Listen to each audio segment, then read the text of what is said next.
తరగని వాడిన నోరార పిలిచిన పలకని వాడిన మనసున్న మమతలున్న మనిషిని కానా. భూమి మీద మనలాగే జీవులెన్ని ఉన్నా పిలిచేందుకు పలికేందుకు చుట్టరికాలతో చుట్టుకునేందుకు ఎన్నెన్నో అందమైన బంధము మనదేరా కన్నా. కాబట్టి అమ్మ, నాన్న, అన్న, వదిన, అక్క, బావ, అత్త, మామ, ఇటువంటి బంధాలు ఇవి బంధనాలు కాదు.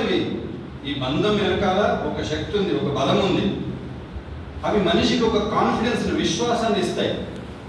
ఇండివిజువల్ హ్యాపీనెస్ కోసం వెళ్ళిన వాడంతా సైకాలజిస్టులు చుట్టూ తిరుగుతున్నారు డిప్రెషన్తో. కాబట్టి మనకు అటువంటి అవసరం లేనటువంటి ఒక ప్రొటెక్షన్ ఏంటంటే మనకు ఫ్యామిలీ మనకు బంధనం కాదు, అదొక బంధం, అనుబంధం. కాబట్టి మన కుటుంబ వ్యవస్థ వల్లనే భారతీయ సంస్కృతి యుగ యుగాలు నుండి, తరతరాల నుండి యుగ యుగాలు